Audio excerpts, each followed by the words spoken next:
Welcome to I news. అంతర్జాతీయంగా ఒక అత్యంత విషాదకరమైన వార్త. ఆఫ్రికా దేశమైన కెన్యాలోని ఒక పాఠశాల హాస్టల్లో అర్ధరాత్రి వేళ ఘోర అగ్ని ప్రమాదం సంభవించింది. నకూర్ కౌంటీలోని గిల్గిల్ ప్రాంతంలో ఉన్న ఉతుమిషి గర్ల్స్ అకాడమీలోని విద్యార్థినుల డార్మిటరీలో ఒక్కసారిగా మంటలు చెలరేగటంతో కనీసం 16 మంది అమాయక విద్యార్థినులు సజీవ దహనమయ్యారు. మరో 70 మందికి పైగా తీవ్రంగా గాయపడ్డారు. కెన్యా రెడ్ క్రాస్ అగ్నిమాపక సిబ్బంది రాత్రికి రాత్రే రంగంలోకి దిగి చేపట్టిన ఈ రెస్క్యూ ఆపరేషన్, ఈ దారుణ ఘటన వెనుక ఉన్న పూర్తి వివరాలు మా స్పెషల్ స్టోరీలో చూద్దాం.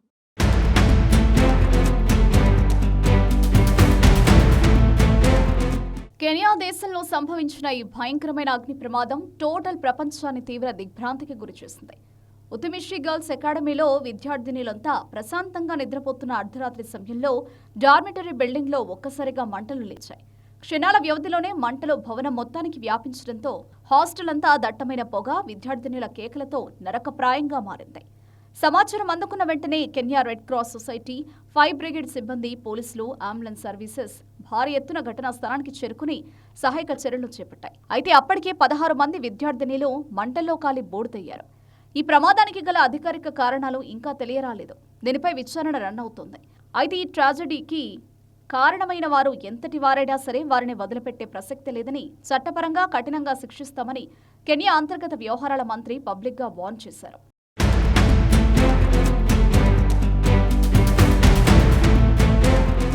మరోవైపు ఈ ప్రమాదంలో గాయపడిన 70 మందికి పైగా విద్యార్థినులకు స్థానిక హాస్పిటల్స్లో ట్రీట్మెంట్ అందిస్తున్నారు. అయితే బాధితులకు తగిలిన గాయాల గురించి డాక్టర్లు సంచలన విషయాలు వెల్లడించారు. మంటల్లో కాలడం కంటే రగిలిపోతున్న బిల్డింగ్ నుండి ప్రాణాలు కాపాడుకోవడానికి విద్యార్థినులు కిటికీలు, పై అంతస్తుల నుండి కిందకు దూకడం వల్లే ఎక్కువ మందికి తీవ్ర గాయాలయ్యాయి.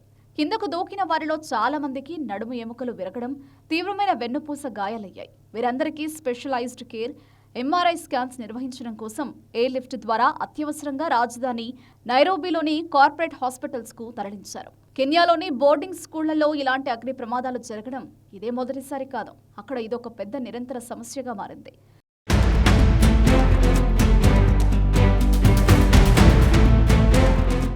స్కూళ్లలో జరిగే ఇలాంటి దారుణాలకు మెయిన్ రీజన్ కావాలనే కొందరు పెట్టే అగ్ని ప్రమాదాలు, హాస్టల్ బిల్డింగ్స్లో ఉండే దారుణమైన ఎలక్ట్రికల్ వైరింగ్ లోపాలేనని నివేదికలు చెబుతున్నాయి. గత చరిత్రను ఒకసారి గమనిస్తే 2001 సంవత్సరంలో మచాకోస్ కౌంటీలోని ఒక స్కూల్ డార్మిటరీలో జరిగిన అగ్ని ప్రమాదంలో ఏకంగా 67 మంది విద్యార్థులు సజీవ దహనమయ్యారు. ఆ తర్వాత 2017లో నైరోబీలోని ఒక పాఠశాలలో జరిగిన అగ్ని ప్రమాదంలో 10 మంది విద్యార్థులు ప్రాణాలు కోల్పోయారు. అలాగే 2024లో సెంట్రల్ కెన్యాలోని ఒక స్కూల్లో జరిగిన ఘోర ప్రమాదంలో 21 మంది విద్యార్థులు చనిపోవడంతో ఆ దేశ ప్రభుత్వం ఏకంగా 3 రోజుల పాటు జాతీయ సంతాప దినాలను ప్రకటించాల్సి వచ్చింది. ఈ వరుస ప్రమాదాల నేపథ్యంలో కెన్యాలోని విద్యా సంస్థలో విద్యార్థుల భద్రత, hostel construction quality, fire safety నిబంధనలపై అంతర్జాతీయంగా తీవ్ర విమర్శలు వ్యక్తమవుతున్నాయి.